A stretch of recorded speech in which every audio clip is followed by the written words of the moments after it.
The shorter your sleep, the shorter your life. The decimation of sleep throughout industrialized nations is having a catastrophic impact on our health, our wellness, even the safety and the education of our children.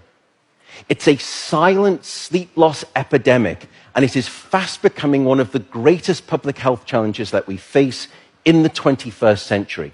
The disruption of deep sleep is an underappreciated factor that is contributing to cognitive decline or memory decline in aging, and most recently we've discovered in Alzheimer's disease as well. There's a structure that sits on the left and the right side of your brain called the hippocampus.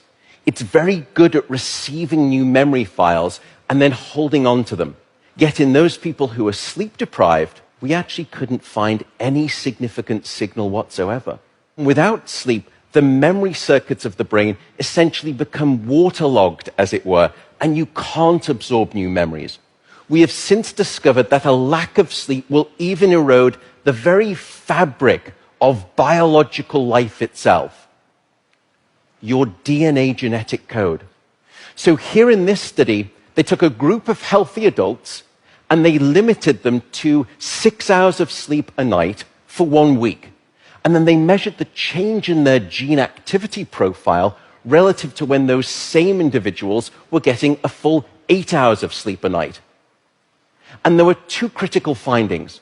First, a sizable and significant 711 genes were distorted in their activity, caused by a lack of sleep.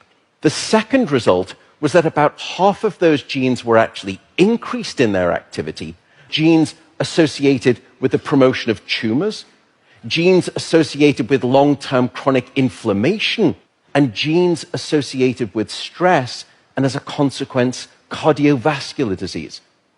There is simply no aspect of your wellness that can retreat at the sign of sleep deprivation and get away unscathed. And at this point, you may be thinking, oh my goodness, how do I start to get better sleep? What are your tips for good sleep? The first is regularity. Go to bed at the same time, wake up at the same time. No matter whether it's the weekday or the weekend, regularity is king. And it will anchor your sleep and improve the quantity and the quality of that sleep. The second is keep it cool. Your body needs to drop its core temperature by about 2 to 3 degrees Fahrenheit to initiate sleep and then to stay asleep.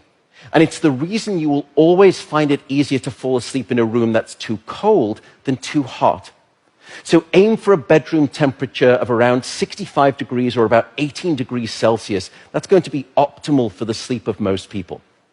Sleep, unfortunately, is not an optional lifestyle luxury. Sleep is a non-negotiable biological necessity. It is your life support system. And with that soapbox rant over, I will simply say good night, good luck, and above all, I do hope you sleep well.